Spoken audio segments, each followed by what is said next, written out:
Chilli powder అన్ని రకాల వంటలకు పచ్చళ్లకు సరైన chilli powder. No colour no chemicals.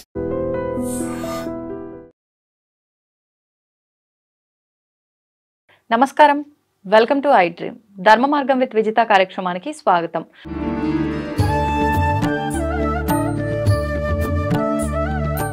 ప్రస్తుతం మనతో పాటు ఉన్నారు వేద పండితులు శ్రీరామ్ చిరావూరి గారు. ఇప్పుడు వారితో మాట్లాడి మరిన్ని విషయాలు తెలుసుకుందాం. ప్రత్యేకించి మనం ఇంతకు ముందర క్రిందటి ఎపిసోడ్లో గరుడ పురాణం గురించి కొంచెం అయితే మాట్లాడుకున్నాము. అసలు దాని గురించి ఇంకా మిగతా విషయాలు కూడా చర్చించే ప్రయత్నం ఈ ఎపిసోడ్లో చేద్దాం. నమస్కారం అండి. జై శ్రీరామ్. గరుడ పురాణం గురించి ఇంతకుముందు మనం కొంత సమయం మాట్లాడుకోవడం జరిగింది. కొంత ఇంకా చాలాసేపే మాట్లాడుకున్నాం, కానీ అసలు ఎపిసోడ్లోకి ఎంటర్ అవ్వలేదు మనం అసలు విషయంలోకి. అయితే ప్రత్యేకించి గరుడ పురాణంలో 3 రకాల కాండాలు ఉంటాయని చెప్పి అన్నారు. ముందుగా ప్రేతకాండ గురించి తీసుకుందామని చెప్పి అన్నారు. ప్రేతకాండ అనగానే మాకు అర్థమయ్యేది ఇందులో ఎక్కువ చనిపోయిన వారికి సంబంధించే ఉంటుందేమో అని చెప్పి. ఏముంది అసలు చనిపోయిన వారి గురించి, దాంట్లో ప్రత్యేకించి ఏం రాస్తుందో తెలియజేయండి. గురుర్బ్రహ్మ గురుర్విష్ణుర్ గురుర్దేవో మహేశ్వరః గురుః సాక్షాత్ పరం బ్రహ్మ తస్మై శ్రీ గురవే నమః. గరుడ పురాణం గురించి మనం చక్కగా ముందర ఎపిసోడ్లో అసలు ఏంటి గరుడ పురాణం, ఏ రకమైన విషయాలు ఉంటాయి అనేది మనం అన్నీ అలా అలా ఒకసారి టచ్ చేసుకుంటూ వెళ్ళాం. అవునండి. పూర్వకాండ, ఉత్తరకాండ, దాంట్లోనే భాగంగా ఈ ప్రేతకాండ అనే ఒక భాగంగా చెప్పేవారు. అంటే 78 అధ్యాయాలు ఉత్తరకాండ ఉంటే దాంట్లో 13 లేదా 14 ఈ ప్రేతకాండని చెప్పారు. ప్రేత అంటే గమనం చేస్తున్నవాడు, నడుస్తున్నవాడు, వెళుతున్నవాడు అని. గమనం చేస్తున్నవాడికి ప్రేత అని పేరు. ప్రేత అంటే మన పేరు విన్న వెంటనే ఏదో ప్రేతంలా ఉంది, భూతం అనే ఒక మాటకి వెళుతున్నాం. భూతం కాదు, భూత ప్రేత పిశాచాలు అని చెప్తాం. అంటే భూతాలు వేరు, ప్రేతాలు వేరు, పిశాచాలు వేరు. ఇట్లా ప్రేత అంటే అప్పటిదాకా ఒక శరీరంలో ఉండి అక్కడి నుంచి ఏ శరీరాన్ని నేను పొందాలి అని ఆలోచనతో వెతుకులాట చేసుకుంటూ ఒకవేళ ఏదైనా శరీరం దొరికితే దాని నుంచి అది పర్మనెంట్ శరీరం కాదు, తాత్కాలికంగా మాత్రమే. కాబట్టి పర్మనెంట్ అడ్రస్ లేకుండా నాకు పర్మనెంట్ అడ్రస్ కావాలి అని అప్పటిదాకా తాత్కాలికంగా అక్కడ టెంపరీగా కాలక్షేపం చేస్తున్న వాళ్ళకి ప్రేత, మనం లౌకికంగా అర్థం చేసుకోవాలంటే ప్రేత అని పేరు. ఈ ప్రేత యొక్క విషయం ఎలా ఉంటుంది అంటే, ఎప్పుడు ప్రేత అవుతాడు? ఇక్కడ శరీరంలో ఉన్నంతసేపు కూడా జీవుడు, మనిషి ఫలానా పేరు అని ఆ పేరుతో చెప్పబడతాడు. పోయిన వెంటనే అదే మనిషిని ఏమంటాం? శవం అంటాం. అప్పుడు ఎంత ప్రేమగా ఉన్న తండ్రి గారైనా, భర్త అయినా సరే, ఇంకోళ్ళైనా సరే ఇంట్లో శవాన్ని తీసుకెళ్తున్నారు, శవం ఉంది అని మాట్లాడతారు తప్పితే నాన్నగారు ఉన్నారు, నాన్నగారిని తీసుకెళ్తున్నారు అని మాట్లాడలేరు. ఎందుకంటే నాన్నగారు అనేటటువంటి పదార్థం దాంట్లోంచి వెళ్ళిపోయింది. కేవలం ఖాళీ శరీరం ఉంది కాబట్టి దానికి శవం అనే పేరు పెట్టారు. ఇప్పుడు ఈ ప్రేత మరణించిన తర్వాత నుంచి దాని గమనం ఎలా ఉంటుంది, అసలు దాని ఏం ఆలోచిస్తుంది, పోయేటప్పుడు పరిస్థితి ఎలా ఉంటుంది, ఇక్కడి నుంచి పోయిన తర్వాత ఎక్కడెక్కడికి వెళుతుంది, ఎక్కడెక్కడికి వెళితే ఇక్కడ కర్మలు ఎందుకు చేయాలి, ఇక్కడ వాళ్ళు చేస్తున్న కర్మలకి అక్కడ పోయే వాళ్ళకి లింక్ ఎలా కుదురుతుంది అని ఇలాంటి విషయాలన్నీ మొత్తం ఈ ప్రేతకాండలో చెప్పబడతాయి. ఇక్కడ 10 రోజులు కర్మ చేస్తారు, దశదిన కర్మ అంటారు. ఈ దశదిన కర్మ ఎందుకు చేయాలి, మాసికాలు ఎందుకు పెట్టాలి, సంవత్సరికాలు ఎలా చేయాలి, ఈ భార్య అక్కడ ఏడుస్తూ ఉంటుంది, అలాంటి సమయంలో రోదనం చేయకూడదు ఇంట్లో అంటారు, కానీ చేయకుండా ఉండలేరు కదా. చేస్తే ఎటువంటి భావాలు ఆ ప్రేతకి కలుగుతాయి అంటే, ఇక్కడ ఏడుస్తే అతనిలో ఎటువంటి చలనం వస్తుంది. అలాగే ఈ శ్మశానానికి తీసుకెళ్ళిన తర్వాత కొడుకు యమసూక్తం అని పారాయణ చేయిస్తుంటారు కొడుకు చేత, అది చేయకపోతే బ్రాహ్మలు చేస్తుంటారు. ఎందుకు చేయాలి, ఇలా అనేక విషయాలు. ఇంకా ముఖ్యం ఏంటంటే అసలు అగ్నితోనే ఎందుకు సంస్కారం చేయాలి. మనలో హిందూ సంస్కృతిలో చాలామంది 90% మంది అగ్ని సంస్కారమే చేస్తారు. హిందూ సంస్కృతిలోనే ఉంటూ ఈ ఖననం అంటే పూడ్చిపెట్టడం కూడా చేస్తారు కొంతమంది. అంటే ఈ అగ్ని సంస్కారం ఎందుకు చేయాలి, ఎవరెవరిని పూడ్చిపెట్టాలి. ఇప్పుడు కడుపుతో ఉన్నటువంటి గర్భిణీ స్త్రీ మరణిస్తుంది, మరణించినప్పుడు ఆమెకి ఎలా చేయాలి కర్మ. మరి కడుపులో కూడా ఇంకో పిల్లాడు 4 months 5 months అయినా ఉంటాడు కదా లోపల. ఆ మంత్స్తో పాటు ఉన్నటువంటి వాళ్ళని అలా దహనం చేయొచ్చా, చేస్తే ఏమవుతుంది, మరి అక్కడ ఆయా లోకాలకి ఇక్కడ ఏ శరీరం ఎలా అయితే మరణించిందో ఆయా శరీరాలు అక్కడ మళ్ళీ ఉత్పన్నం అవుతూ ఉంటాయి. ఇక్కడ గర్భిణీగా ఉన్నప్పుడు ఆమె దహనం చేస్తే అక్కడ కూడా మళ్ళీ గర్భిణిగానే ఆ శిక్షలన్నీ అనుభవించాల్సి వస్తుంది. ఇద్దరు అంది ఖచ్చితంగా. అందుకని ఏం చెప్పారు అంటే గర్భిణిగా ఉన్న స్త్రీకి గర్భం అయిన తర్వాత మనం మరణం అయిపోతే కనుక లోపల నుంచి ఆ పిండాన్ని వేరు చేసి అప్పుడు దాన్నేమో పూడ్చమని పిండాన్ని ఈ గర్భిణిని ఖననం చేయమని చెప్పారు విషయాలు. ఇలా అలా అనేక విషయాలు చెప్తూ ఇక్కడ జరుగుతున్నటువంటి పాపాలు అంటే ఈ పాపాలు ఏ పాపాలు చేస్తే ఎటువంటి యాతనలు అక్కడ వస్తాయి అనేది కూడా సందర్భవశాత్తు చెప్పుకుంటూ వెళ్ళారు. ఆ పాపాల నుంచి మరి ఇక్కడ ఉన్నప్పుడు వాడు దాని నుంచి బయటపడడానికి అవకాశం ఉంటుంది, కానీ అక్కడ యాతన శిక్షలు పడిన తర్వాత ఇప్పుడు ముందరగానే మనం తప్పు ఒప్పు తెలుసుకుని సక్రమంగా మనం ఉండాలి సమాజంలో.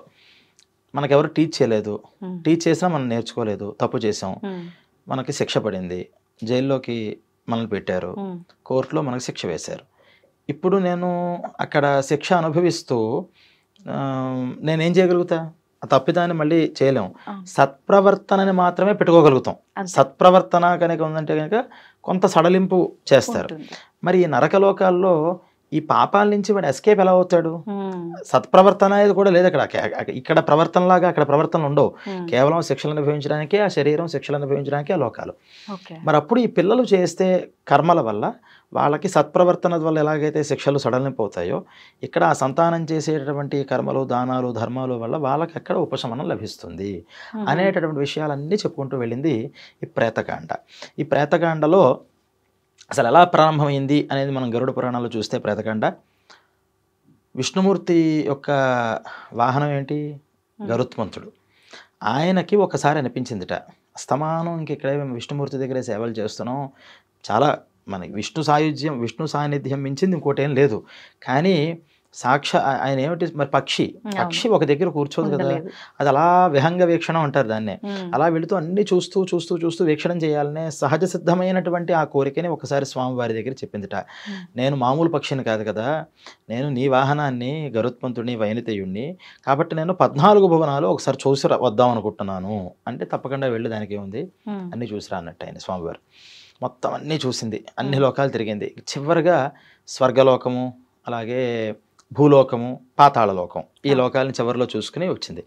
అయితే గరుడ పురాణం చెప్తారు, ఎన్ని లోకాలు చూసినా సరే రాని బాధ ఈ భూమి మీదకి రావడంతోనే కలిగిందిట.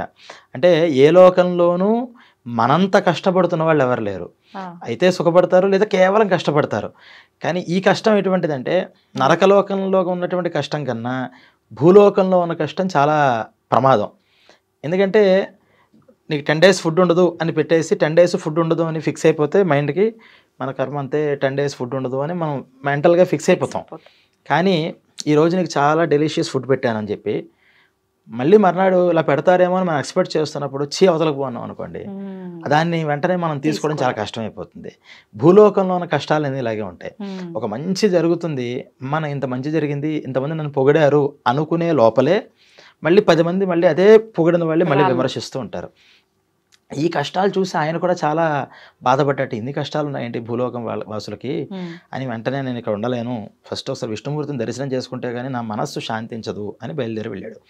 మిగతా లోకాలు ఎలా ఉంటాయంటే కొన్ని తమోగుణ లోకాలు ఉంటాయి. అక్కడ కేవలం తామసిక ప్రవృత్తి, అరుస్తారు, కొట్టుకుంటారు, తింటారు, నిద్రపోతూ ఉంటారు. కొన్ని లోకాలు రజోగుణ ప్రవృత్తితో ఉంటాయి. అక్కడ ఆనందంగా నృత్యం చేస్తారు, అసురాపానం చేస్తూ ఉంటారు, ఆనందిస్తూ ఉంటారు వాళ్ళ పని. కొన్ని సత్వగుణము, రజోగుణము కలిసి ఉంటాయి. అంటే పలానా కోరిక కావాలని ఒక గోలు పెట్టుకుంటారు, దానికోసం తపస్సులు చేస్తూ ఉంటారు. కానీ వైకుంఠలోకంలో అందరూ సాత్విక మూర్తులు, కేవలం సత్వగుణమే మాత్రమే ఉంటుంది. అక్కడ అంతా కూడా ఉంటుంది దేనికోసం అంటే విష్ణుమూర్తి దగ్గర ఉండడమే మాకు లక్ష్యం. నీకు ఎందుకయ్యా వైకుంఠలోకం ఎందుకు వెళుతున్నావు నువ్వు అని ఏ విష్ణు భక్తుడినైనా అడిగితే, ఎందుకు వెళుతున్నావు? స్వామివారి దగ్గర ఉండడానికి వెళుతున్నాం, ఆయన చూస్తూ ఉండడమే మాకు ఆనందం. అలాంటి మైండ్ సెట్తో వచ్చిన వాళ్ళందరూ కూడా ఆ లోకంలో కూర్చుంటారట. అలా వీళ్ళందరూ కూర్చున్నారు. అక్కడ స్వామివారు దగ్గర అమ్మవారు సేవ చేస్తున్నారు. ఈయన చూసిన వెంటనే, మరి నాయన అన్నీ బాగా చూసావా, ఏంటి విశేషాలు ఏంటి అని అడిగారట స్వామివారు. చూడడంతోనే వీళ్ళంతా అన్నీ బాగున్నాయి స్వామి, కానీ భూలోకానికి మించినటువంటి లోకం లేదు, కానీ అంత కష్టమైన లోకం కూడా లేదు. ఎందుకంటే ఎవరైనా ఏదైనా సాధించాలి అంటే ఆ లోకాల్లో ఇక్కడ చేసినటువంటి పుణ్యాలు పాపాలు అనుభవం తప్పితే ఎర్నింగ్స్ లేవు. గుడ్ ఎర్నింగ్స్ ఆర్ బ్యాడ్ ఎర్నింగ్స్ని అక్కడ మనం యూజ్ చేయాలంతే, తప్పితే సంపాదిద్దామంటే లేదు. స్వర్గలోకం వెళ్ళామని పుణ్యం సంపాదిస్తాం లేదు. చేసుకున్న పుణ్యం అయ్యేదాకా నువ్వు ఇక్కడ ఉండు, అయిపోతే నెట్టేస్తాం ఇక్కడి నుంచి. యమలోకమైనా అంతే. కానీ భూలోకంలో పుణ్యపాపాలు సంపాదించే అవకాశం ఉంది. చాలా పుణ్యపాపాలు కూడా నాకు అక్కర్లేదు అంటే డైరెక్ట్గా నీ దగ్గరికి వచ్చేసే మార్గం కూడా అక్కడే ఉంది, వేరే లోకాల్లో లేదు. కానీ భూలోకంలో కష్టాలు కూడా ఇలాగే ఉన్నాయి చాలా. ఎన్ని ధర్మాలు అంటున్నారు. ఇక్కడ ఒక మనిషి పోతే ఎక్కడైనా నేను అన్ని లోకాలు చూశాను, అక్కడ మనిషి కనుక మరణం కనుక జరిగితే అక్కడి నుంచి వాళ్ళు అంతర్ధానం చెందిపోతున్నారు. ఇప్పుడు స్వర్గలోకంలో వాళ్ళ టైం పీరియడ్ అయిపోయింది, అక్కడ మాయమైపోతాడు అంతే. కానీ భూలోకంలో ఒక మనిషి అప్పటిదాకా ఉండి వాడి మరణ యాతనే చాలా అద్భుతంగా, చాలా వర్ణనాతీతంగా ఉంది. మరణిస్తున్నప్పుడు, మరణించిన తర్వాత వీళ్ళంతా కూడా రకరకాల కర్మలు చేస్తున్నారు. ఇక్కడ పేడలకుతున్నారు, దర్భ వేస్తున్నారు, నువ్వులు వేస్తున్నారు, పొడుగు పెడుతున్నారు, ఇలా ఏవేవో చేస్తున్నారు. అవన్నీ ఎందుకు చేయాలి అవి నాకేం అర్థం కావట్లేదు అని పెద్ద ఒక 25 to 30 క్వశ్చన్స్ వేసేట స్వామివారిని. ఇవన్నీ ఎందుకు చెప్పారు అంటే మనకి ఇదంతా పురాణాలన్నీ నైమిషారణ్యంలో స్టార్ట్ అవుతాయి కదా. వాళ్ళు ఎక్సలెంట్ క్వశ్చన్ వేశారు శౌనకాది మహర్షులందరూ సూతుల వారిని. ఏమనంటే, ఏమయ్యా భగవద్గీత ఏమంటోంది, వాసాంసి జీర్ణాని యథావిహాయ అని ఒక శ్లోకం చెప్పారు ఎవరు, మన శ్రీకృష్ణ పరమాత్మ. ఈరోజు కట్టిన బట్ట వదిలేసి రేపు మళ్ళీ కొత్త బట్ట ఎలాగైతే మనం కట్టుకుంటున్నామో, ఈ జీవుడు కూడా కొంతకాలం ఈ శరీరంలో ఉంటాడు, దీని ఎక్స్పైరీ డేట్ రావడంతోనే ఇది వదిలేస్తాడు, ఇంకో శరీరానికి వెళ్ళిపోతూ ఉంటాడు అని చెప్పారు. మళ్ళీ కొన్ని చోట్ల ఏమని చెప్తారంటే, ఇక్కడ మరణించిన తర్వాత యమలోకానికి వెళ్తాడు, అక్కడ ఆ శిక్షలన్నీ అనుభవించిన తర్వాత మళ్ళీ పుడతాడు అని. ఈ రెండిట్లో ఏది కరెక్ట్? మరి ఈ రోజు నేను బట్టలు విప్పి రేపు ఇంకో బట్టలు నేను వేసేసుకుంటున్నాను, టైం ఇక్కడ కంటిన్యూటీ ఉంది. కానీ ఈ యమలోకము శిక్షలు అనే దగ్గర మళ్ళీ గ్యాప్ వస్తుంది. ఈ రెండిట్లో ఏది అసలు కరెక్ట్ అని ఆయన దగ్గర అడిగితే అప్పుడు సేమ్ దీనికన్నా ఎక్కువ క్వశ్చన్స్, ఇలాంటి క్వశ్చన్సే గరుత్మంతుడు వేశాడు. దానికి మీకు చెప్తాను వినండి అని ప్రేతకాండ అంతా కూడా మనకి సూతుల వారు స్టార్ట్ చేసినట్లుగా గరుడ పురాణంలో చెప్పబడింది. దాంట్లో అనేక, అంటే మనం ఎపిసోడ్స్ చేయడంలో కూడా ముఖ్య ఉద్దేశం ఏంటంటే, ఏ కర్మలకి ఏ శిక్షలు అని ఒక్కటి తెలుసుకున్నంత మాత్రాన మనకి ఉపయోగం ఉండదు. ఎందుకంటే ఇప్పుడు ఈ కలియుగంలో ఇది చేస్తే తప్పు, ఇది చేస్తే ఒప్పు, ఇది చేస్తే పాపం వస్తుంది, ఇది చేస్తే పుణ్యం వస్తుందని చిన్నపిల్లాడి దగ్గర అందరికీ తెలుసు. మనం ఏమనుకుంటాం, అమ్మ మనకు తెలియని ధర్మాలు చాలా ఉన్నాయి, తెలిసిన ధర్మాలే మనం ఫాలో అవ్వం. మనకు తెలుసు అబద్ధం ఆడకూడదు, తెలియదా అందరికీ, ఆడితే ఏమైంది అనే నేచర్ ఉంటుంది అక్కడ. కాబట్టి అబద్ధం ఆడితే పలానా శిక్ష వస్తుంది అని చెప్పేసినంత మాత్రాన అమ్మో మనం అబద్ధం ఆడకుండా ఉండాలి అని ఒక మైండ్ సెట్ రాదు. దానికి పూర్వాంగం అసలు దాన్ని మనం నమ్మాలి అంటే ఫస్ట్ నుంచి ఏం జరుగుతోంది, ఇక్కడ నుంచి మరణించిన తర్వాత ఉన్నటువంటి ప్రపంచం అలా ఉంటుంది అనే విషయాలు కూడా మనం తెలుసుకుంటే మనం ట్రాన్స్లోకి వెళ్ళి అప్పుడు మనకి తప్పొప్పులు చెప్తే, బాబు నీ జర్నీ ఇలా ఉంటుంది, నెక్స్ట్ జర్నీ ఇక్కడ నుంచి. అంటే ఇప్పటిదాకా నా ప్రపంచంలో మీరు ఉన్నారు, ఇండియాలోనే పుట్టారు, ఇక్కడే ఉన్నారు, రేపు ఎప్పుడో మీకు అబ్రాడ్ ఆఫర్ వస్తుంది, మీరు ఎప్పుడు వెళ్ళలేదు అక్కడికి, అమ్మ నాకు వెళ్ళాలంటే ఎలాగా, ప్రాసెస్ ఏంటి, ఇవన్నీ మీరు తెలుసుకుని అప్పుడు మీరు అక్కడికి వెళ్ళిన తర్వాత అక్కడ లా ఎలా ఉంటుంది అనేది మీరు తెలుసుకోవాలి. అవేం తెలుసుకోకుండా ఇప్పుడే అక్కడ కార్లన్నీ కూడా లెఫ్ట్ సైడ్ నుంచి వెళ్ళవట, రైట్ సైడ్ నుంచి వెళుతూ ఉంటాయట, స్టీరింగ్స్ ఎలా ఉంటాయట అంటే దానివల్ల మీకు ఉపయోగం ఏంటి? ఊహో అనుకుంటారు అంతే, ఇది ఫాలో అవ్వాలి అని మీరు పెట్టుకోరు. కానీ మీకు కావాల్సింది ఏంటి, ఫస్ట్ ఇక్కడి నుంచి నేను ఎలా వెళ్ళాలి, వెళ్ళినప్పుడు అక్కడ కరెన్సీ ఏంటి, అక్కడ ఉన్నటువంటి సిస్టమ్ ఎలా ఉంటుంది, ఆ రూల్స్ ఏంటి అని అన్నీ మీరు తెలుసుకుని అప్పుడు మీరు వెళ్ళిన తర్వాత అక్కడ దాకా మీరు జర్నీ చేసిన తర్వాత నేర్చుకోవాల్సిన కొన్ని ఉంటాయి.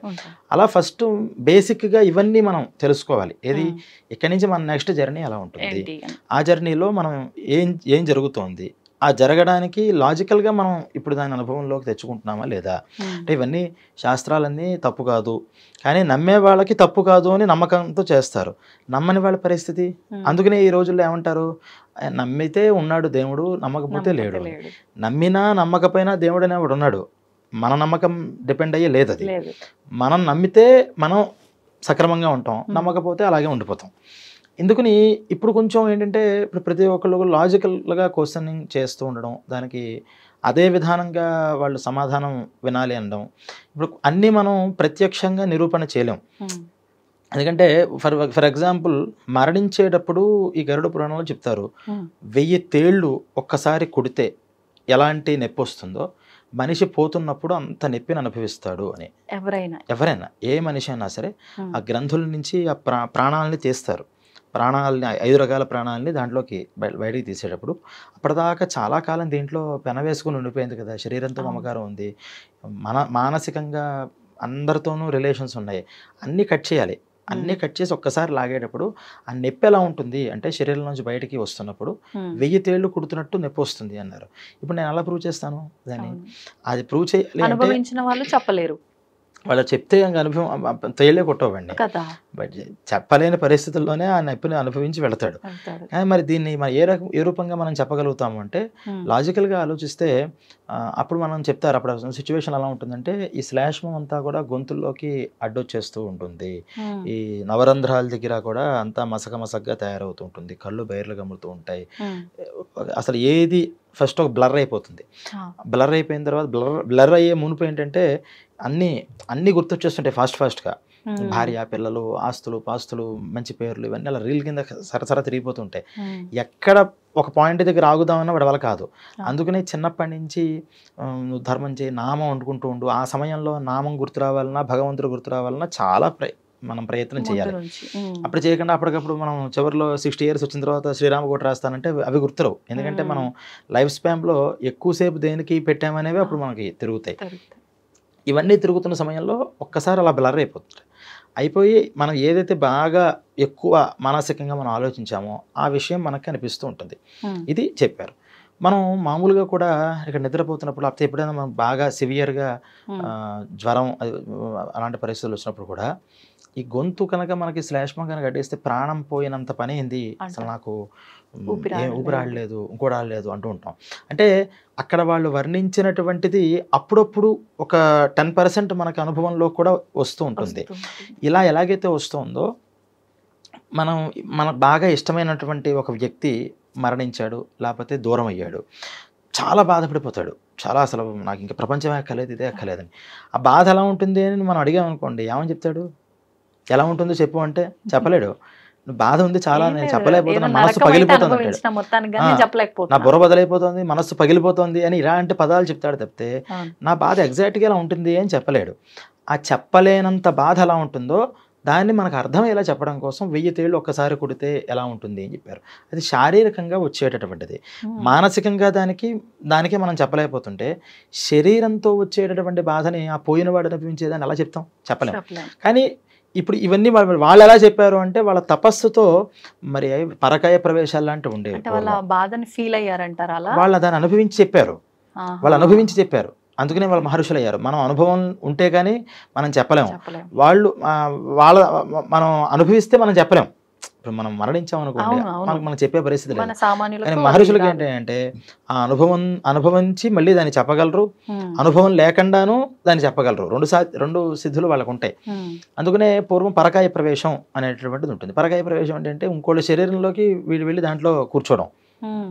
మనకి ఆది శంకరాచార్య స్వామి వారి చరిత్రలో కూడా ఆయన పరకాయ ప్రవేశం చేశారని చాలా ఈ విద్యలో మనకి సుమారు ఒక 500 సంవత్సరాల క్రితం వరకు కూడా పరకాయ ప్రవేశం చేసేవాళ్ళు ఉండేవారు. తర్వాత కూడా అంటే మనుషుల్లోకి డైరెక్ట్గా కాకపోయినా చిన్న చిన్న పక్షుల్లోకి వాటిలోకి ఏదైనా చిన్న జీవరాశులు మరణిస్తే వాటిల్లోకి పరకాయ ప్రవేశం చేసేవాళ్ళు ఒక 200 years బ్యాక్ కూడా ఉన్నారు. ఇప్పుడు కూడా ఉండొచ్చు ఎక్కడైనా. అంటే అలా వేరే మనుషులు కాకుండా వేరే జీవి మరణించే సమయంలో అయినా అలానే ఉంటుంది. ఎవరి ఏ పెయిన్ అయినా సరే వాళ్ళకి ఇది 1000 తేళ్ళుదా అంత ఉండదు. ఎందుకంటే ఎమోషన్స్ ఎంత మనం కాంటాక్ట్ అయిపోయామో, ఎంత మనం బాగా పెనవేసుకున్నామో దాని నుంచి బయటకు రావడం అంత కష్టం. మరి పశువులకి పక్షులకి అంత రిలేషన్స్ ఉండవు. వాటికి ఏంటంటే ఇంకా చెప్పాలి అంటే mother father wife husband relations కూడా వాటికి లేవు. కేవలం తన శరీరం ఆహారం అంతవరకు, ఆహార నిద్ర భయమైథున అని సామాన్యమేత పశుభిర్నరాణం అని ఆ 4 కాబట్టి వాటికి కొంచెం సులువుగానే వదిలేస్తాయి. కానీ మనం ఏంటంటే మన ఇల్లు, మన సమాజం, మన దేశం అని చాలా అంటే గుడ్ రిలేషన్స్ అయితే అక్కడ మనకి రాగద్వేషాలు ఉండవు. అంటే నిజంగా ప్యూర్ లవ్ అంటే ఏంటి? ఇప్పుడు చాలామంది లవర్స్ ఉన్నారు కదా, వీళ్ళంతా లవ్ చేస్తూనే ఉంటారు. లవ్ అంటే ఏంటంటే రాగద్వేషాలు లేదు. ఆ మనిషి అంటే నాకు ఇష్టం, ఆ మనిషి సుఖంగా ఉండాలి, ఆ మనిషి నన్ను ఇష్టపడాలి అని అనుకుంటే స్వార్థం అవుతుంది, అది ప్రేమలో ఉండదు. ఆ మనిషి మీద నాకు ద్వేషం లేదు, నా మనిషి నేను ఇష్టపడుతున్నాను కానీ నా మీద ఇష్టం కలగట్లేదు, అంత మాత్రం నా కోపం రాకూడదు. ఇలా రాగద్వేషాలు లేనటువంటి ఏ భావం అయితే ఉందో అది ప్యూర్ అనమాట. ఎక్కడైనా దయ, అంటే వాళ్ళు ఎలా అయినా ఉండని, నేను మాత్రం వాళ్ళ మంచిని కోరుకుంటాను. నేను ఇష్టపడుతున్నాను తప్పితే వాళ్ళని ఇష్టపడాలని కూడా ఏమవుతుంది, పైశాచికత్వం అవుతుంది. నీకు ఇష్టం కలిగింది నువ్వు దాన్ని ఎక్స్ప్రెస్ చేయి. నువ్వు వాళ్ళ నుంచి వచ్చే ఎక్స్పెక్టేషన్స్ అంటే వాళ్ళ బిహేవియర్ బట్టి డిపెండ్ అయి ఉంది అంటే నీ దాంట్లో ప్యూరిటీ లేదు అని అర్థం. ఇలా రాగద్వేషాలకి అతీతంగా మనం ఏదైతే ఒక ఎమోషన్స్తో ఉంటామో ఇటువంటి ఎమోషన్స్ చాలా గొప్పవి. ఆ ఎమోషన్స్ ఉండవు కదా మరి అన్నిటికీ మనుషులకి. అలాంటి ఎమోషన్స్ మనకి బంధాలు అవ్వవు. ఇప్పుడు సమాజ సేవకులు ఉంటారు, ప్రపంచం అంతా బాగుండాలనుకుంటారు. మన దేశ నాయకులు ఉన్నారు, పూర్వం కూడా సామాజికంగా చేసిన వాళ్ళు ఉన్నారు. వీళ్ళంతా కూడా ప్రపంచంలో చాలామంది బాగుండాలి, అయ్యో వీళ్ళంతా కష్టాలు పడుతున్నారే, అన్నం లేకుండా బాధపడుతున్నారే, చదువు లేకుండా బాధపడుతున్నారే అని ఎంతోమందిని, మరి వీళ్ళంతా కూడా మరి బంధం వేసుకున్నట్టేనంటే కాదు, దాంట్లో ప్యూరిటీ ఉంది. కానీ మన దగ్గర ఏంటంటే ఎక్స్పెక్టేషన్స్, ఎంత స్వార్థం. ఈ కలుషితమైనటువంటి వాటిలో ఎప్పుడైతే మనం ఈ బంధాలు ఏర్పరచుకుంటామో ఈ బంధాల్లోంచి బయటపడేప్పటికి ఆ పెయిన్ వస్తుంది బాగా. ఇప్పుడు కొంతమంది ఉన్నారంటే ఉన్నారు కానీ ఫ్యామిలీతో ఎలాంటి అటాచ్మెంట్ లేకుండా ఏది శాశ్వతం కాదు అని ఒక బండరాయి టైప్ ఉండే వాళ్ళు ఉంటారు. అటువంటి వాళ్ళ విధానం ఎలా ఉంటుందంటారు? చాలా మంచి ప్రశ్న వేశారు. దీంట్లో బండరాయి విధానము అంటే అన్ని విషయాల్లోనూ అలాగే ఉంటున్నాడా అనేది మనం చూడాలి. అంటే పక్కన భార్య ఉంది, పిల్లలు ఉన్నారు, తల్లిదండ్రులు ఉన్నారు, వాళ్ళ విషయం నాకు అనవసరం, ఆ పిల్లలు చదువుతారు, ఏదో చేస్తుంటారు, నేను కాకపోతే ఇంకోటి చూసుకుంటారుగా అని వదిలేసి ఈయనేం చేస్తున్నాడు, ఆయన తన మీద తనకి కూడా అలాగే వదిలేస్తున్నాడా అనేది మనం చూడాలి. తన మీద తనకు కూడా నాకేముంది, నాకు ఇచ్చాలు, నేను ఏదో ఖాళీగా, వాళ్ళేమో పూజలు వ్రతాలు తపస్సులే చేయక్కల్లా, ఖాళీగా కూర్చున్నారు, ఆ భగవంతుడు పెడుతున్నాడు కూర్చున్నాను, నాకు మిగతా యావిగేషన్స్ నాకు వద్దు, అసలు విషయాలే నా మైండ్ లో వద్దు, ఉంటే తింటా లేకపోతే లేదు, నాకు ఏది వద్దు అనే టైప్, నాకేం వద్దు, అసలు యావిగేషన్స్ వద్దంటాను, మిగతా విషయాలు నాకు వద్దు, నేను అలా ప్రశాంతంగా, దాన్ని మనం మెడిటేషన్ అంటాం, వాళ్ళ అది కొంచెం దైవం ఎప్పుడైతే తగిలిందో స్పిరిచువాలిటీ అనేది, డివోషనల్ అనేది మనం అంటాం, ఇవేం లేకుండా కూడా ఉండేవాళ్ళు ఉన్నారు, వాళ్ళకంటావు. కానీ సెకండ్ కేటగిరీ ఏంటంటే మిగతా విషయాలు పట్టవు కానీ తన విషయాలు మాత్రం బాగా పట్టించుకుంటారు. నాకు ఇది ఇష్టం, నేను ఇది సాధించాలి, నేను ఇలా అనుకుంటున్నాను, నేను ఇలా ఉండాలి, నేను ఇలా అనుకుంటున్నాను కాబట్టి నా మాట నెగ్గాలి అని ఇది అనుకుంటూ మిగతా వదిలేస్తున్నాడంటే సోంబేరి. అంటే మిగతా విషయాల్లో పట్టించుకోవడానికి ఆయనకి బాధ్యత రాహిత్యం అనమాట. కానీ అటువంటి వాళ్ళకి ఈ ధర్మాన్ని కూడా మరి పోగొడుతున్నాడు కదా. ఇప్పుడు నిజంగా అనురాగంతో ఉన్న భార్య కోసం, పిల్లల కోసం, తల్లిదండ్రుల కోసం ఏవో ఎక్స్పెక్టేషన్స్ పెట్టుకుని ఏం చేసినా తన కర్తవ్యాన్ని తను పాటిస్తున్నప్పుడు మార్క్స్ బాగానే పడతాయి. కానీ తన కర్తవ్యాన్ని కూడా మరి వదిలేస్తున్నట్టే కదా ఈ బాధ్యత రాహిత్యం వల్ల. అటువంటి వాళ్ళకి ఏమవుతున్నాయి అంటే ఇంకా డబుల్ పెనాల్టీ పడుతుంది ఖచ్చితంగా. ఈ బండరాయిగా ఉండడం అనే దగ్గర మనం అర్థం చేసుకోవాల్సింది, వాళ్ళు సోంబేరులై అలా ఉంటున్నారా, లేదా వాళ్ళకి అసలు మానసికంగా ఏమీ పట్టవా. ఏమీ పట్టకపోతే ఒకళ్ళ దగ్గర పట్టి ఇంకో విషయంలో పట్టకుండా ఉండకూడదు, అన్ని విషయాలు అలాగే ఉండాలి. అసలు ఇష్టాలు ఉండకూడదు. ఎక్కడ నాకు ఇది కావాలి అది కావాలి అక్కల పెడితే అలాంటి వాళ్ళు ఉన్నారు అదే సమాజంలో. అలా వాళ్ళకి ఏం పట్టదు. వాళ్ళకి ఏంటి, వాళ్ళ కర్తవ్యాన్ని విస్మరించరు. వాళ్ళకి జాబ్ ఉంది, జాబ్ వెళ్తారు సైలెంట్గా. ఒక టీచర్ గారు మాకు తెలుసున్న ఆయన ఒక ఆయన ఉండేవారు, ఆయన టీచరు. ఆయన వెళ్ళి ఆయన పని ఏంటి అంటే స్కూల్కి వెళ్ళాలి, టీచింగ్ చేయాలి. టీచింగ్ 100% ఆ కోర్స్ అంతా కూడా చక్కగా చెప్పేవారు. మిగతా ఇప్పుడు అక్కడ కూర్చున్న తర్వాత చిట్ చాట్ చేసుకుంటుంటారు కదా మిగతా కొలీగ్స్, అవి ఏం పట్టించుకోరు. ఆయన కూర్చుని ఆయన పుస్తకం ఎవరైనా మాడితే నవ్వుతారు. ఆయనకేమి మాట్లాడడం ఆ విషయాలు ఇంకోళ్ళ గురించి పొరపాటును కూడా ఒక బ్యాడ్ కామెంట్ చేయరు. ఆయన అసలు ఇంకోళ్ళ గురించి మాట్లాడరు. ఫస్ట్ ఆయన మాట్లాడితే నవ్వుతారు, పలకరిస్తే బాగుందా మితభాషి. మళ్ళీ అక్కడి నుంచి వస్తారు, ఆయన శాలరీ రావడంతోనే వాళ్ళు ఆవిడ చేతిలో పెడతారు, కూర్చుంటారు. ఇంకే విషయం ఆయనకు అనవసరం, ఇంట్లో కూర్చుంటారు అంతే. ఏంటి ఇంట్లో ఏం కావాలి, తర్వాత ఏంటి ఫ్యూచర్ ప్లానింగ్, అవన్నీ భగవంతుడు చూసుకుంటాడు. నేను ఏం చేస్తున్నాను, నా ఉద్యోగం చేస్తున్నాను, ఇది ఇచ్చినవాడు అది చేయడా అంటాడంతే, మిగతా పట్టించుకోడు. పాపం వాళ్ళ ఆవిడకేమో వీడి గురించి అర్థం కాదు, ఈయనకేం పట్టదు, అన్నీ నేనే చూసుకోవాల్సి వస్తుందని పాపం ఆవిడకి స్ట్రెస్ ఆవిడకు ఉంటుంది కదా. ఇద్దరు షేరింగ్ చేసుకుంటే వేరు, కానీ శాలరీ ఒకటి ఇచ్చేస్తే మిగతాదంతా బర్డెన్. పాపం ఆవిడేమో అలా ఫీల్ అవుతూ ఉండేవారు. కానీ వాస్తవానికి ఈయన ఫ్యామిలీ విషయమే కాదు, ప్రొఫెషనే కాదు, పర్సనల్గా కూడా ఆయనకి ఆశలు లేవు. ఆయన మెంటాలిటీనే అంత. అటువంటి వాళ్ళు చాలా ఫ్రీగా ఉంటారు. వాళ్ళ కర్తవ్యాన్ని విస్మరించట్లా. భార్యకి చేయాల్సింది, భర్తకి చేయాల్సింది, పిల్లలకి చేయాల్సింది, మంచో చెడో అంతవరకు ఆయన చెప్తారు తప్పితే ఎక్స్పెక్టేషన్స్ లేవు వాళ్ళకి. వాళ్ళు కర్మయోగులు చెప్పాలి అంటే. కర్మయోగి అంటే ఏంటి, కర్మ చేస్తున్నారు తప్పితే అట్నుంచి మళ్ళీ ఏది ఎక్స్పెక్ట్ చేయట్లా ఏ విషయంలో, పిల్లల విషయంగా. అంటే వాళ్ళు పాపము పుణ్యము ఏది తీసుకోవట్లేరంటారా? వాళ్ళకి రెండు అంటవు, కర్మే అంటదు.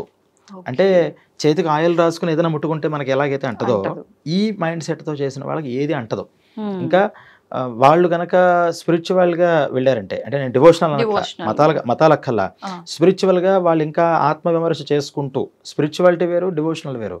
డివోషన్ దగ్గర ఏదో ఒక విగ్రహము, పూజ, ఒక మంత్రము, తంత్రము, భక్తి ఇవన్నీ ఉంటాయి, ఆరాధన, దానికి ఒక మతం పేరు చెప్పుకోవచ్చు. స్పిరిచువాలిటీకి ఇవన్నీ లేవు, పూజలతోనూ వాటితోనూ పని లేదు. ఆధ్యాత్మికత అంటే మనల్ని మనం బాగా విశదీకరించి వెతుక్కోవడం. ఆయన ఆ సాధన కనుక చేసినట్లయితే ఖచ్చితంగా ఆయనకు ముక్తి వస్తుంది ఆ మైండ్ సెట్కి. మిగతా అవన్నీ పట్టవు, యావిగేషన్స్ లేవు కదా. అలాంటి వాళ్ళకి జన్మరాహిత్యం, అటువంటి వాళ్ళు ఉన్నారు. ఇప్పుడు ఇందాక మీరు చెప్పినటువంటి బండరాయి, వీళ్ళు బండరాయే. భార్య ఏమంటుంది, బండరాయి అండి ఆయన, ఏం పట్టదు ఆయనకి, ఎలా వస్తారు తీసుకుని చేస్తారంతే, మిగతావన్నీ నేనే చూసుకుంటున్నాను అంటుంది పాపం. కానీ వాస్తవానికి బండరాయి కాదు ఆయన, చాలా కోమలం. ఇంకో బండరాయి సెక్షన్ ఉంది. ఆ బండరాయి సెక్షన్ ఏంటంటే, ఇప్పుడు ఇంట్లో భార్య వివాహం చేస్తారు, కొంచెం భార్య ఉద్యోగం చిన్న ఉద్యోగం, భార్య ఏమో పాపం ఎక్కువ కోరికలు కోరుతూ ఉంటుంది. ఎందుకంటే ఆవిడకి అవి ఇష్టం. అయితే ఏం చేయాలి, ధర్మం పెట్టుకున్న తర్వాత అయితే ఈవిడికి అర్థమయ్యే లెవెల్లోకి ఈవిడైనా మనం మార్చాలి. అమ్మ నా శాలరీ 10,000 కాబట్టి మనం ఈ దాంట్లో ఉండాలి అని మార్చగలగాలి. లేదా తనని సాటిస్ఫై చేయాలి అంటే నీ శాలరీని 30,000 కింద మార్చుకొని చేయాలి, దానికోసం ఎఫర్ట్ చేయాలి. అసలు ఇదంతా నాకెందుకు, ఈవిడి కోసం నేనెందుకు కష్టపడాలి అని ఎస్కేప్ అయిపోయి వెంటనే హరిద్వార్లో, ఋషికేశ్లోనూ ప్రత్యక్షం అవుతారు. వాళ్ళు అక్కడ సన్యాసి వేషం వేసుకుంటారు, మేమంతా వదిలేసామంటారు. అక్కడ కూర్చొని మళ్ళీ ఎర్నింగ్స్, అక్కడ ఎర్నింగ్స్ బాగానే ఉంటాయి, అక్కడ మళ్ళీ సేవింగ్స్ ఉంటాయి, అక్కడ ఏం జరుగుతోంది, ఇదేం జరుగుతోంది, వాళ్ళ ఫుడ్, వాళ్ళ వ్యవహారం అన్నీ చూస్తారు. కానీ భార్య విషయంగా ఈ బాధ్యతని వహించాలి అంటే వాళ్ళకి ఇరిటేషన్ వచ్చేస్తుంది. బాధ్యత అనేది వాళ్ళకి నచ్చదు. అటువంటి వాళ్ళకి డబల్ పెనాల్టీ ఖచ్చితంగా పడుతుంది. ఇది ఒక రకంగా చేతగానితనం, సంపాదించలేక ఫ్యామిలీని. చేతకానితనం కూడా పర్వాలా. చేతకానితనం అంటే పాపం వాళ్ళకి ఇవన్నీ చేయాలని ఉంటుంది కానీ చేయలేకపోవడం. నా ఫ్యామిలీని నేను కరెక్ట్గా చూడాలి, చెందాలి అని అనుకుంటాడు, కానీ పాపం ఆ ఎబిలిటీస్ ఉండవు బై బర్త్. పాపం అంటే బై బర్త్ అలా ట్రైన్ అయ్యి ఉండరు. ఎలా ఉండాలి, ఎలా మాట్లాడాలి, చెందాలి అనే చేత కాక ఉండడం వేరు. అసలు వీళ్ళకి ఆ ఇంటెన్షనే ఉండదు. ఫ్యామిలీని నేను వాళ్ళకి ఇష్టమైన విధానంగా, వాళ్ళ కోసం నేను ఎందుకు కష్టపడాలి అనుకుంటాడు. నీ కోసం నేను ఎందుకు కష్టపడాలి, నా కోసం నేను కష్టపడుకుంటా. ఇదంతా స్వార్థం అండి. అటువంటి స్వార్థపరులు మరి సంసారాల్లోకి చేసుకోకూడదు, రాకూడదు. నువ్వు అసలు వివాహం చేసుకోకూడదు, పెళ్ళిళ్ళు చేసుకుని పిల్లల్ని కనకూడదు. తల్లిదండ్రులుగా మరి వాళ్ళని వదిలేస్తే వాళ్ళని వదిలేయడం కూడా తప్పే, వాళ్ళకే పుట్టకూడదు. అటు వాళ్ళిద్దరిని ఇబ్బంది పెట్టడము, ఇటు వీళ్ళ ముగ్గురు ఫ్యామిలీ బిడ్డలు చాలా వీళ్ళని ఇబ్బంది పెట్టడము. అటువంటి వాళ్ళకి ఏమవుతుంది అంటే ఈ స్వార్థం అనేటటువంటిది చాలా ప్రమాదము. మీకు ఎన్ని దాంట్లో చెప్పినా, ఈ పురాణాలన్నీ రాసిన తర్వాత వ్యాసుల వారి దగ్గరికి వెళ్ళి, ఇంత రాసావు కరెక్టే, అంత చదివే ఓపిక అయితే మాకు లేదు, తర్వాత కలియుగంలో అసలు ఉండదు, 2 లైన్స్లో చెప్పు నువ్వు చెప్పే విషయం ఏంటో ఒక్కసారి అని అడిగారట వీళ్ళంతా వెళ్ళి. ఏంటి ఆ గ్రంథాలు, 18 పురాణాలు, 18 ఉపపురాణాలు, భారతాలు, ఇవన్నీ ఇంతెవరు చదవరు. అసలు నువ్వేం చెప్దాం అనుకుంటున్నావు, అసలు నువ్వు దేనికోసం, ఒక్క 2 లైన్స్లో చెప్పంటే 2 లైన్స్ కూడా అక్కర్లేదు, ఒక్క లైన్లో చెప్తాను అని. శ్లోకార్థేన ప్రవక్ష్యామి యదుక్తం గ్రంథకోటిభి. ఇన్ని కోటానుకోట్ల గ్రంథాలు రాశాను కదా, అదంతా ఒక్క సగం శ్లోకం, 2 లైన్స్ చెప్పమన్నావు కదా, నేను ఒక్క లైన్లో చెప్తాను అని ఆల్రెడీ ఒక లైన్ చెప్పేశాడు. ఈ లైన్ ఏంటంటే ఈ లైన్లో చెప్పలా, నేను చెప్తాను అని చెప్పాడు. పరోపకార పుణ్యాయ పాపాయ పరపీడనం. నీకు పుణ్యం కావాలి అనుకుంటే పక్క వాళ్ళకు ఉపకరించి, పాపం కావాలి అనుకుంటే పక్క వాళ్ళని ఇబ్బంది పెట్టు అని సింపుల్గా చెప్పాడు. ఇది అర్థం అవ్వడం కోసం ఈయన రాశానయ్యా. నీ సమాజంలో ఇప్పుడు ఈ పరోపకారం అంటే ఏంటి అనేది అర్థం అవ్వాలంటే మీ దగ్గర ఒకటి ఉంటుంది, మీ ప్రొఫెషన్లో నాకు ఒక రకమైనగా ఉంటుంది. ఇంతమందికి ఎన్ని చెప్తాం, ఒక్కొక్కరి గురించి రాసుకుంటూ. అందుకుని నేను ఇన్ని గ్రంథాలు రచించాను. ఇన్ని గ్రంథాల్లో నీకు ఎక్కడ కనిపిస్తావో నువ్వు దాన్ని పట్టుకుని నువ్వే అక్కడ కనిపిస్తూ ఉంటావు ఆ సిచ్యువేషన్స్లో. అలా నేను ఈ వ్యూహ రచన అంతా చేశాను. పరోపకారం అంటే ఏంటి, నిన్ను అవతల వాళ్ళు నీతో ఎలా ఉంటే నువ్వు హ్యాపీ ఫీల్ అవుతావో అవతల వాళ్ళతో నువ్వు అలా ఉండగలగాలి, అది నీ ధర్మం.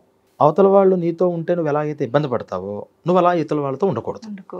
ఇది నీ లైఫ్ స్టైల్గా మార్చుకుంటే నువ్వు సాక్షాత్తు దైవాంశ సంభూతుడు అంటే దైవంలోకి ఐక్యమవుతావు, ఇంకో మోక్షం లభిస్తుంది. ఈ పరోపకారం అర్థం అవ్వాలి. పరోపకారం అంటే హెల్ప్ చేయడం ఒకటే కాదు, చెప్పాం కదా, హెల్ప్ చేయడం పరోపకారం అనుకుంటే అదొక్కటి దగ్గర ఆగిపోతుంది. మనం యువతరులతో భార్యాభర్తలు ఉన్నారు, భార్యాభర్తల మధ్యలో హెల్పింగ్ ఏముంటుంది? ఒక భర్త భార్య నాతో ఇలా ఉంటే బాగుంటుంది, ఇలా గౌరవిస్తే బాగుంటుంది అని ఏదైతే అనుకుంటున్నాడో దాన్ని నువ్వు ఆమెకి ఇవ్వగలగాలి. నువ్వు అదే గౌరవాన్ని ఇవ్వు, అదే ప్రేమని ఇవ్వు. నేను ఇంట్లోకి రావడంతోనే కాస్త నన్ను మంచిగా రిసీవ్ చేసుకోవాలి అనుకున్నావు, నువ్వే అలా ఉండొచ్చు కదా. బయట నుంచి రావడంతోనే నువ్వే తనలా రిసీవ్ చేసుకునేలాగా ఉంటే ఎక్కడ సమస్య ఉండదు. వాస్తవానికి సమస్య స్టార్ట్ అయ్యేదే మనం ఇలా అవతల వాళ్ళు ఇలా ఉండాలని డిసైడ్ చేస్తాం తప్పితే మనల్ని మనం ఇంచు కూడా మార్చుకో.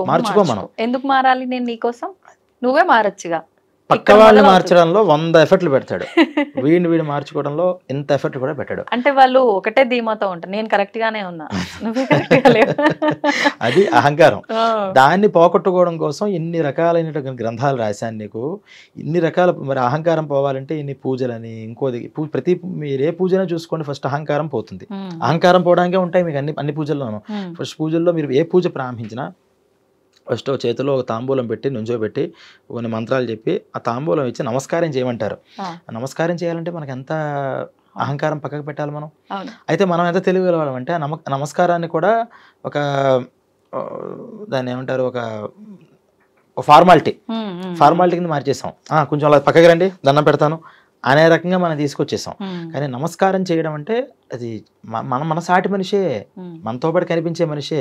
కానీ ఆయనకి మనం తల వంచి పాదాలకి సాష్టాంగ నమస్కారం చేయాలి అంటే చాలా అహంకారాన్ని పక్కన పెట్టాలి. అక్కడి నుంచి ప్రతి ఇన్సిడెంట్ భగవంతుడి దగ్గర చేతులు జోడించండి, సరస్సు ఉంచండి. అంటే ఎంతసేపటికి మన అహంకారాన్ని తగ్గించుకోవడం కోసం ఎటువంటివి ఉపాయాలు ఉన్నాయో అన్నీ చెప్పుకుంటూ వెళ్ళారు అని మనకి ఈ గ్రంథాలన్నీ నీకు చెప్పాను. అందువల్ల పరోపకారం అంటే గుడ్ నేచర్తో యువతలో అందరితోనూ ఉండు, పాపాయ పరపీడనం, బ్యాడ్ నేచర్తో ఎవరితోనూ ఉండకు. దానివల్ల నీకు సుఖదుఖాలు వస్తాయి. ఈ సుఖదుఖాల వల్ల ఈ నరకలోకం స్వర్గలోకం ఇవన్నీ తిరుగుతూ కూర్చుంటూ ఉంటావు తప్పితే బయటకు పడలేవు. సింపుల్గా నీకు చెప్పాను అని చెప్పాట. సింపుల్గా చెప్తే అర్థమైందా? పరోపకార పుణ్య అర్థం కాక మళ్ళీ ప్రశ్నలు వేస్తే మళ్ళీ అష్టాదశ పురాణాలు మళ్ళీ వస్తాయి. అందుకని ఈ గరుడ పురాణంలో కూడా మనం చెప్పింది ఏ దాంట్లో చూసుకున్నా సరే లైఫ్ స్టైల్ మార్చుకోవడం అనేది మనం విద్య ఎందుకు చదువుతామండి? చిన్నపిల్లల్ని మనం ఎందుకు స్కూల్ చదివిస్తాం? ఎడ్యుకేషన్ చేయడం అనేది ఎందుకు ఎడ్యుకేషన్ అంటే బాగా సంపాదించడం కోసం, మంచి లైఫ్లో ఉంటాడనో కాదు, క్యారెక్టర్ బిల్డప్ అవ్వాలి. ఇప్పుడు అటువంటి విద్యలు తగ్గిపోయాయి ఈ రోజుల్లో. క్యారెక్టర్ పుస్తక నాలెడ్జ్ గానీ అందులో మనకెంత అవసరం ఉంది అనే నాలెడ్జ్ లేదు. అంటే మీకు విద్యా విధానం మొత్తం మారిపోయింది కదా చాలా. ఇప్పుడు కొన్ని చోట్ల మళ్ళీ మనకి మోరల్స్ కావాలని స్టార్ట్ చేస్తున్నారు. కానీ ఇప్పటిదాకా కూడా ఎందుకు చదువుతున్నాం అంటే ఇంకా వాడికన్నా ఫస్ట్ ర్యాంక్ రావాలి, వీడికన్నా ఫస్ట్ ర్యాంక్ రావాలి, టాప్లో ఉండాలి, మంచి కాలేజ్ రావాలి, మంచి ప్యాకేజ్ రావాలి, ఇంతే. ఇంకా అక్కడదా అయిపోయింది. మంచి ప్యాకేజ్ వస్తే ఏం చేయండి, మంచి లైఫ్ వస్తుంది, మంచి వైఫ్ వస్తుంది, లైఫ్ అటు వెళ్ళిపోతుంది. కానీ ఈ విద్యని పూర్వం ఎందుకు చెప్పేవారు అంటే క్యారెక్టర్ని బిల్డప్ చేయడం కోసం. వాళ్ళకి లోపల అనేక జన్మ సంస్కారాలతో ఇక్కడ మనం పుడుతూ ఉంటాం.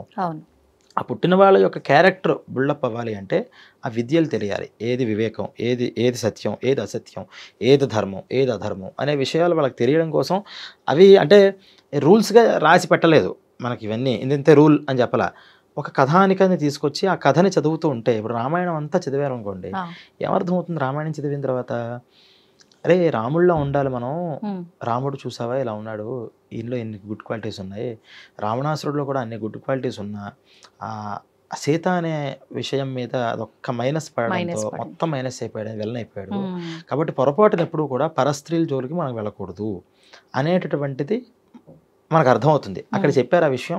చివరిలో మొత్తం అంతా చెప్పిన తర్వాత ఫలశ్రుతిగా రాముడిలాగా ఉండు, రావణాసురులాగా ఉండకు అని చెప్పలేదు. స్టోరీ చెప్పాడు అంతే.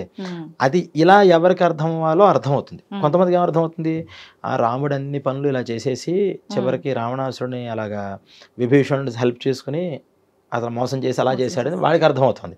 అంటే వాడి నేచర్కి అలా అర్థమవుతుంది. ఆయన చెప్పదలుచుకుంది ఏంటి అంటే ధర్మం ఎలా ఉంటుంది, అధర్మం ఎలా ఉంటుంది, నీకు ఏది తోస్తే అది ఫాలో అవ్వు అంతే. ఎందుకంటే ఇది ఫాలో అవ్వు అని ఫోర్సిబుల్లీ చేసేది కాదు అది. నీ నేచర్ ఆఫ్ మెంటాలిటీ ఎలా ఉందో దాన్ని బట్టి నువ్వు ఫాలో అవుతావు. కాబట్టి నీకు చూపించడం వరకునే నేను చేయాల్సింది. ఏ గురువులైనా ఆ విద్యను కూడా అలా చూపించేవారు, ఇది మంచి ఇది చెడు అని. తద్వారా ఒక మంచి సంస్కృతి సంప్రదాయాలు ఇవన్నీ కూడా తెలిసేవి.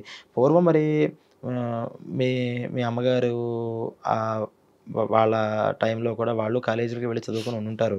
వెళితే కాలేజీలో కూడా చాలా మర్యాదపూర్వకంగా మాట్లాడుకునేవారు. ఒక ఆడ మగ వస్తే అప్పటిదాకా స్కూల్స్లో కూడా ఒరై పోవే రావే అనే మాటలు మాట్లాడుకునేవారు కాదు పూర్వం. లేదు, మామూలుగా అంటే ఒరైని ఉసై లేకుండా పిలుచుకునేవారు. కాలేజీలోకి వచ్చిన తర్వాత ఖచ్చితంగా అంటే ఒక వయసు వచ్చిన తర్వాత అమ్మాయికి మగపిల్లల్ని పేరు పెట్టి పిలిస్తే అలా పిలవకూడదు, అయితే వరుస పెట్టి పిలవాలి లేదా గారు అని పిలవాలి అని నేర్పించేవారు.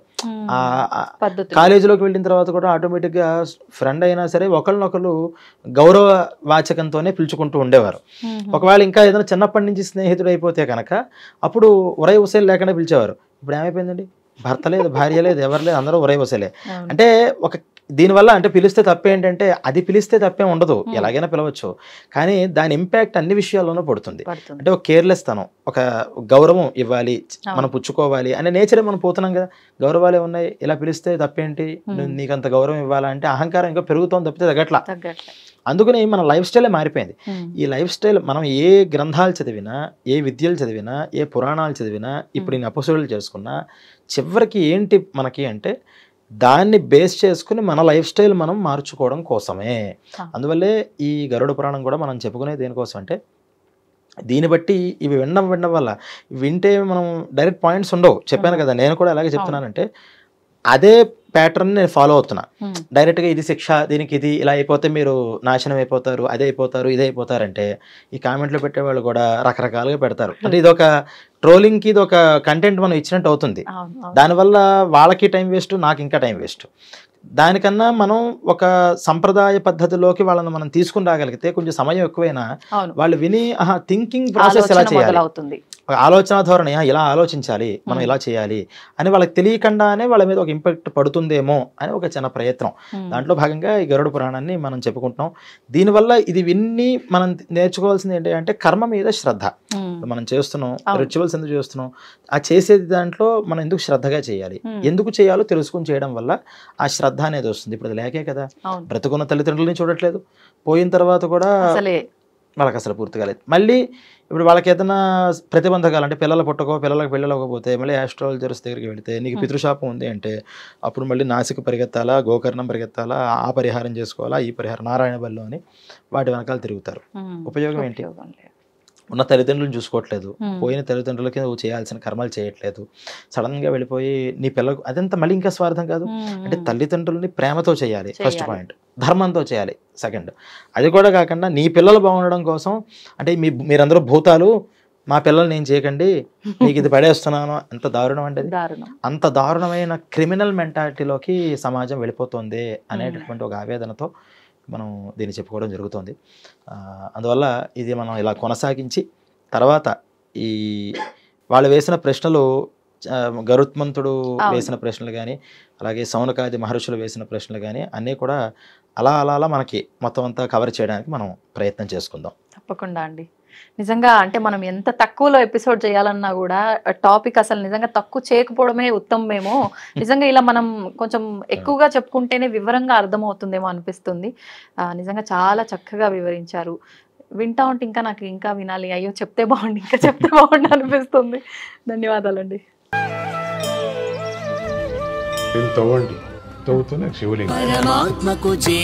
సరే దాన్ని అట్లా కప్పేసేయండి, చూపించదండి.